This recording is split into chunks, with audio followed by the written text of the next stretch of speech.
Over 5,000 miles, 5 kids, one mom, and honestly, I still can't believe we did it. A few weeks ago, we packed up our little clown car in California and started driving across the country to Kentucky. We crossed through California, Nevada, Utah, Wyoming, Colorado, Kansas, Missouri, Illinois, Tennessee, and finally Kentucky, with food stops, gas station potty breaks, meltdowns, laughter, and more memories than I could have imagined. We watched the landscape completely change around us: deserts, mountains, rolling farmland, tiny towns, thunderstorms, and somewhere along the way, this trip became about a lot more than just getting from point A to point B. We stopped at places I've wanted to see for years, like Mammoth Cave, National Park, Ark Encounter, and Creation Museum, and somehow survived all of it with 5 kids in the car. In this video, I'm sharing the things I'm so glad I did before this road trip, the things that made traveling alone with 5 kids actually manageable, and also the things I would absolutely change next time because wow, we learned a lot. So if you're planning a family road trip, moving across the country, or just wondering what it's really like traveling this far with a big family, come along with us. The very first thing that saved us on this trip was having snacks within reach at all times. I am not exaggerating when I say this probably prevented half the meltdowns in the car. Why is it so cold? Yeah, it's the high desert, y'all. It's Nevada. What desert? Nevada is a desert? Yes, baby. I kept easy snacks where the kids could grab them without us constantly stopping or digging through bags, and it made such a difference during the long driving stretches. Tunnel. Ah! Make a wish, people. Make a wish. I wish I don't die. Don't die. Okay. Some of the snacks that I kept within reach were things like crackers and protein shakes and beef sticks, all of those types of things that I've shown you in previous videos when I was packing up, and I will link that below for you if you really want to see exactly what I had packed. But it was absolutely a must-have. The next thing I'm so glad we did was taking walking breaks whenever we could. Even just 10 or 15 minutes outside made everyone feel better. The kids needed to move, obviously, and I needed to move. And honestly, it helped reset everybody's mood after sitting in the car for hours. I would stop if someone needed to use the bathroom, and I would make absolutely every single person get out and walk around. And that was a huge game changer for us, especially the children, when we would stop at very open rest stops with not many people around, and they could just run around in circles for a little bit, stretch their legs, get that blood moving, and then by the end of the day, they weren't as hyper.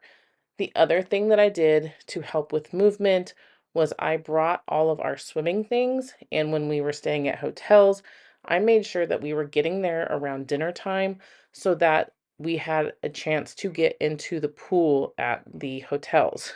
The first one that we stayed at in Utah was an indoor pool. However, it was absolutely freezing, but we still did it. And I am so glad that we did because it gave them a energy outlet and help them fall asleep and prepare for the next day of traveling. And we did this several times throughout our trip, especially when we were staying in Kentucky, when we were at the same hotel for several nights. Every single night, even though we weren't traveling, I made sure that we got into the pool so that the kids could get some exercise and energy. And let's just face it, have a lot of fun together as a family. Another thing that worked really well was keeping protein shakes available for the kids. You saw them eating lunch earlier at a rest stop, and we definitely had those as part of the meal because there were definitely times where we would also be driving through long stretches without many good food options, and I really didn't want to eat fast food. And having something filling and easy helped so, so much. It kept everyone from getting overly hungry, tired, and cranky between meals. And let's face it, growing children need a lot of protein. And when you're on the road, good protein options aren't generally there. There's a lot of fast food with Lord knows what that meat is. And unless we're going to a sit down, nice restaurant, which we were definitely not doing with the price of everything these days, there really weren't going to be many good options for us. And so I felt like the protein shakes helped bridge that gap. Along the lines of getting out and exercising, when we were staying at friends' houses in Colorado and Tennessee, as you can see, I didn't care if there was snow on the ground. We made sure to get out and get some kind of outdoor time. And it really wasn't cold on this day, so that's why the children aren't really wearing jackets. I wasn't wearing a jacket either. It was like 60 something degrees and it just hadn't melted yet. So, outdoor time is definitely right up there with the exercise and doing the pool and everything. It's just making sure that we're not being sedentary for too long because so many things can happen, especially to myself at my age, and then the kids needing their exercise. I just want to pause and say that when we finally got to Missouri, I was so ecstatic because I have been wanting to go to Missouri and Tennessee, basically the Midwest, for so many years because I feel like it's calling my name. So going through here, I was just utterly, utterly ecstatic. Oh, this is our first night in Kansas City, and this was our third day of travel. And so they're a little crazy. Um, but we're in Missouri. Oh my gosh. I have wanted to come to Missouri for many years now because it's one of the states that's been on my list to check out and possibly move to. It's gotten dropped down. Oh my gosh. My children and I just discovered that pregnancy anthem song. I'll leave a link to the TikTok of it below. It's the best. So the road trip has been very interesting. The first day we had lots of throw ups from two of the kids, one several times, and then nothing since so far, thankfully. It's been interesting with their hyperactivity, obviously, because the youngest is only 2, and getting in and out of the car only a few times to use the bathroom and to run around in circles and to, there they go. They're exhausted. They have not had a nap today and we changed time zones again. So there we go.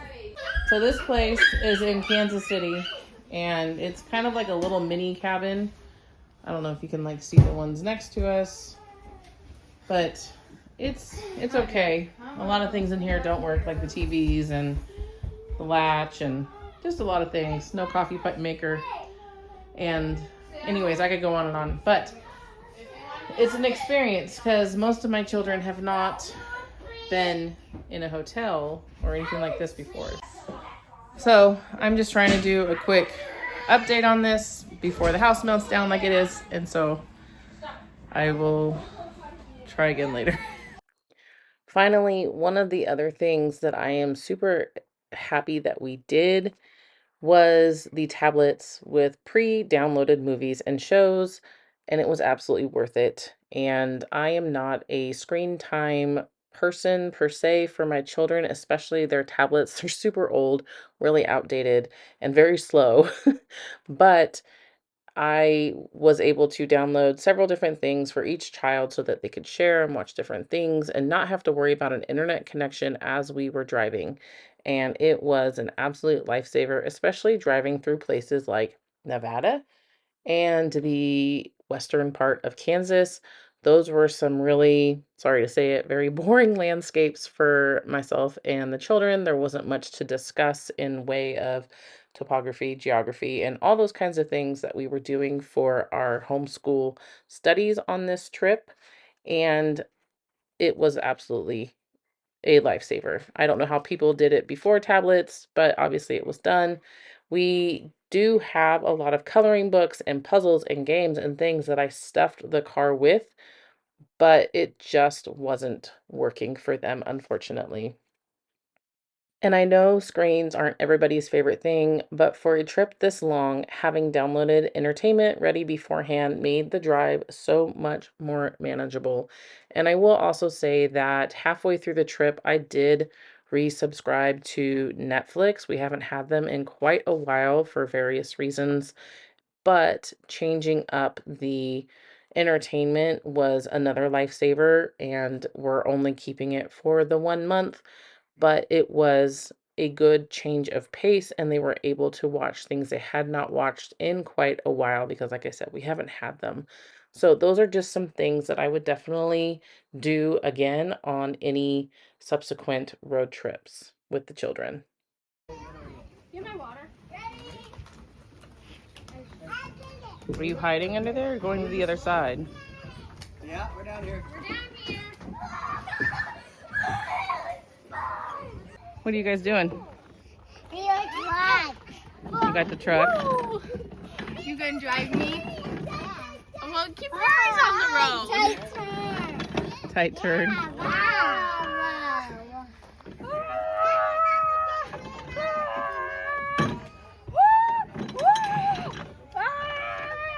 Oh my gosh.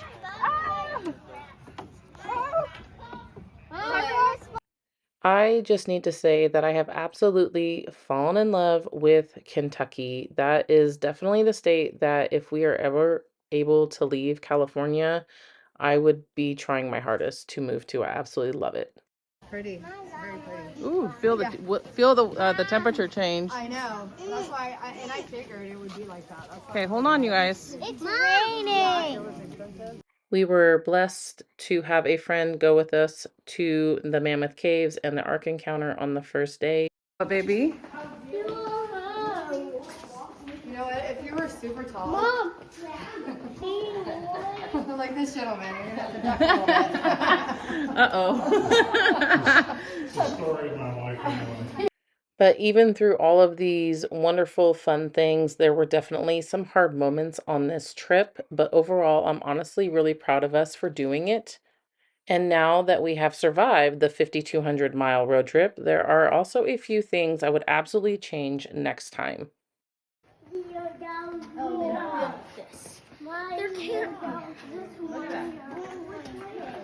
You never know. Yeah, you can go either way. In fact, folks, welcome to Mammoth Cave. Enjoy yourselves. And if you have any questions, let anyone. So, on the flip side, the biggest thing I would change next time is planning more rest days and fewer long travel days. By the end of the trip, I realized that constantly trying to push through and make really good time just left everyone more exhausted. Even one extra slower day here and there would have made the whole experience feel a lot more enjoyable. Now, when we were on our way out there, I did give us 2 rest days. We had 2 nights in Colorado with some friends, and then we also had 2 nights in Tennessee with some friends. However, while we were gone, my husband broke his foot, and I had planned to have a rest day in the middle of our return home. But because of the lack of mobility and the help that he unfortunately is needing right now, I had us push through 4 straight days of driving. And it was hard. But even with the trip out there and having those 2 nights in the same place with friends, it was wonderful. I loved it. I really wish we would have done more like 3 or 4 days or 2 days here, 2 days there, just something so it wasn't constantly wake up in the morning and get going and drive and get there, do the things, and then repeat, repeat, repeat. It was definitely very hard on not just myself, but my children as well. And for that reason, I would have been extending our trip from 2 weeks to possibly 3 weeks if we could do it. Definitely, definitely recommend that.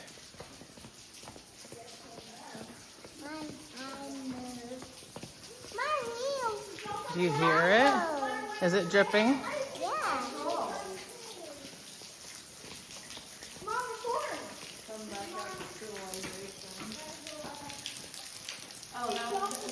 so beautiful. It's just funny. There's the Ark. Now, to switch gears for just a second, this is what I would recommend for the Ark Encounter and Creation Museum.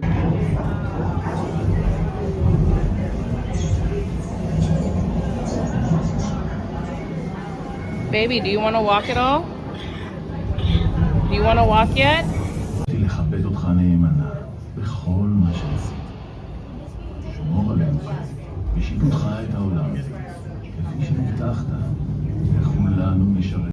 Right now, the Ark Encounter and Creation Museum are not charging admission for, I believe, 10 and under for children, and I can absolutely see why. And that is one thing that I would change, is that I wish, or I hope, that myself and my children can return to this when they are much older.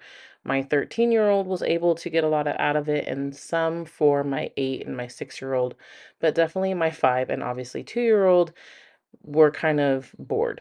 Unfortunately, there were some things that captured their attention, but overall, it was mainly adults there. Blue. My new boy. Blue. My new boy. Is that blue again? Yellow.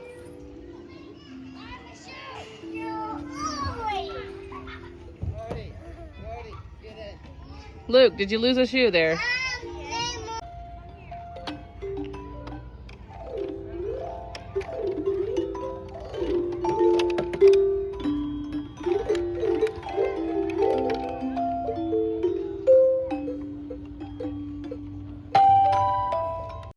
And the other thing that I would recommend is not going first thing in the morning if you have children, and that is the opposite of what the internet tells you. They say get there right when it opens.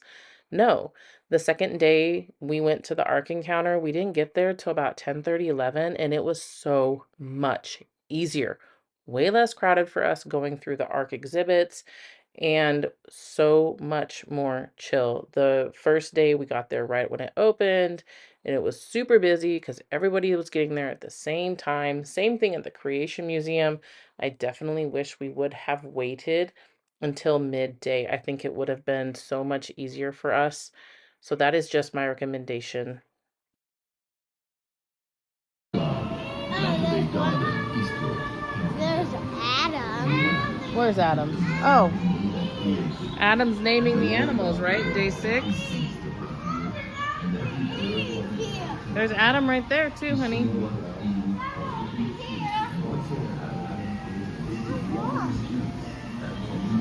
Is that a...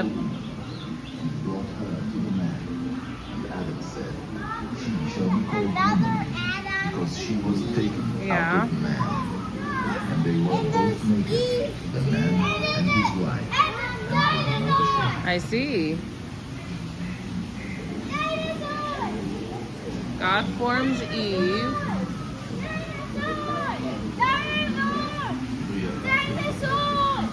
Yeah, dinosaur. Is there corruption next? And the Lord God caused the big fleet to fall. So we're in creation, going through the 7 seas. Now corruption is next after this.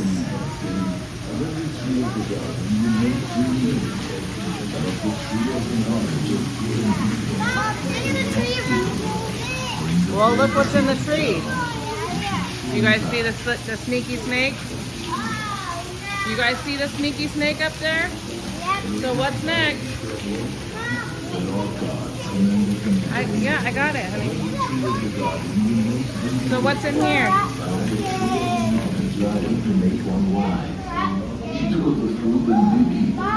Uh-oh, what'd she do? And the eyes of both. How you can tell they're not insects? Why, just count the legs. He's You talking may about not know this, scorpion. but all insects have 6 legs. And as you can see, No, this is scorpions a have scorpion. 8 He's talking about legs. scorpion. Ooh, that might. Another thing that I would recommend specific to Kentucky, if you're going anywhere there, and I had heard this beforehand, is prepare for all 4 seasons in one day. You'll notice that we, or some of us, are wearing jackets because it was cold on this morning. And then it got quite warm, of course, in the afternoon. So just kind of have that in mind. I am so glad that I over prepared for this trip in general and had a bunch of jackets and the swimming stuff, things that you wouldn't normally have, because it did work out for us in the long haul for sure. This garden, they had many different areas for different types like Mediterranean and Sahara and things like that. And it was so fun. I could have spent hours in there just looking at all the plants. My gardener heart was so excited, but the kids wanted to run through, as kids do.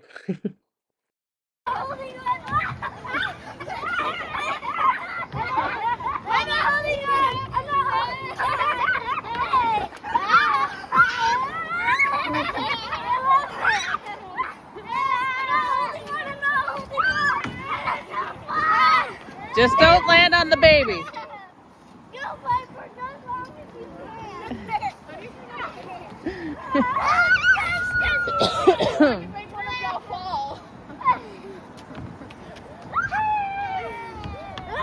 And finally, I would not spend so much time preparing food ahead for the next time because this trip, I spent so much time trying to prepare and pack food because I wanted us to avoid fast food as much as possible. But what I realized is that grocery pickup, grocery delivery, or even just stopping to shop along the way would have been so much easier and less stressful, so less stuff to have in my car. Could have only had one cooler instead of two. But overall, though, I'm really thankful we did this trip. The kids got to see so much of the country. We made memories I know we'll talk about for years, and even the hard moments became part of the adventure. If you've ever done a cross-country road trip, especially with kids, let me know your best tips in the comments because I feel like we learned a lot on this trip. And now that I am going back to my regular homemaking, homeschooling, and homesteading type of lifestyle, please make sure that you like and subscribe this video to get more of that content. And in the next video, I will be showing you how I am detoxing myself and my family from this trip. Because yes, we did have fast food every single day, usually for lunch, because of the amount of traveling that we did and the amount of snacks that my children needed. So, I will see you in the next video, friends. Have a good day. Bye.